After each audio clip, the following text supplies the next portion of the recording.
एक दिन भगवान एक गोपी के घर गए।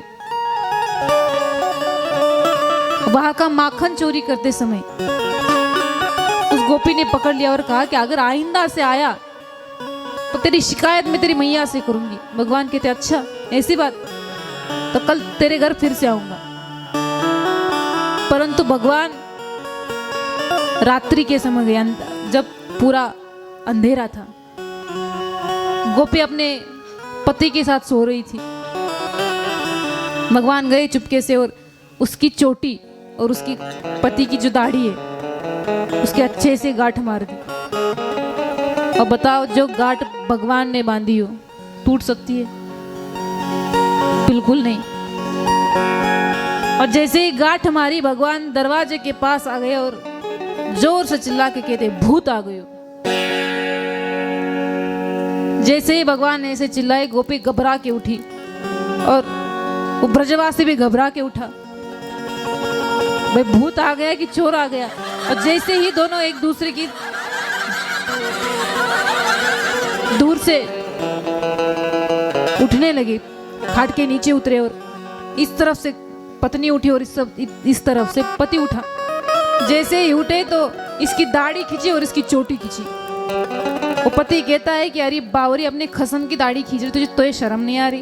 वो कहती है आपको शर्म नहीं आ रही? आपकी लुगाई की आप चोटी खींच रहे हो। कहते मैं नहीं खींच रहा।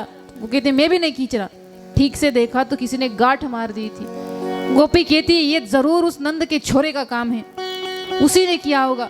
वही बड़ा मटका के कह रहा था कि अगले दिन अब तेरे घर में आऊंगा, जरूर ये उसी ने किया होगा। भगवान इतने उधम मचा रहे, किसी गोपी के घर जाते और कोई चोरी करने ना दे तो उस गोपी के घर जाकर उसकी जितनी भी गैया है वो सब छोड़ देती। और गैया छोड़ने के बाद बछड़ों को थोड़ी छोड़ते थे, बछड़ों को भी छोड़ के गैयों के पास भेज देते थे। तो गैया सबरा का सबरा दूध पी लेती थी। गोपिया तंग आ गई, कहती इस लाला को कैसे चुप कराए। एक गोपी के घर गए, सारा का सारा माखन खाया, खुद तो खाया, सबको खिलाया। गोपिया तंग आ गई और कहती है कि लाला की शिकायत अब उसकी मैया से करनी पड़ेगी। भगवान जाते अपने घर, मैया की गोदी में बैठे हैं भगवान। मैया बड़े प्यार से माखन खिला रही। गोपियां आई और कहती है कि अरे यशोदा नेक बाहर आ जा, तू तुझे कोई कुछ बताना है। क्या बताना है? तोरा लाला पूरा का पूरा नंद गांव में पूरा उधम मचावे रखा है। देख तेरे लाला ने क्या किया, क्या किया मेरे लाला ने। हमारे घर आता है और माखन खाता है, तो क्या हुआ? बच्चा ही तो है, खा लिया तो उतना में क्या जा रहा है? अरे यशोदा खाने की कोई बात नहीं है, अपने सखाओं को भी खिलाता है, वो भी तो बच्चे ही है। गोपिया कहती इतनी सी बात नहीं है।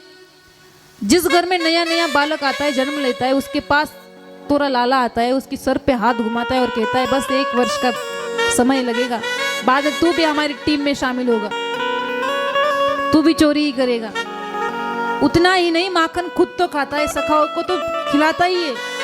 बचा कुचा नहीं हमें छोड़ दे, वो नहीं करता, वो बंदरों को खिला देता है। अपने लाला को कुछ समझा दे। मैया इतनी तंग आ गई, कहती कि लाला दिन ब दिन तेरी शिकायतें बढ़ती जा रही।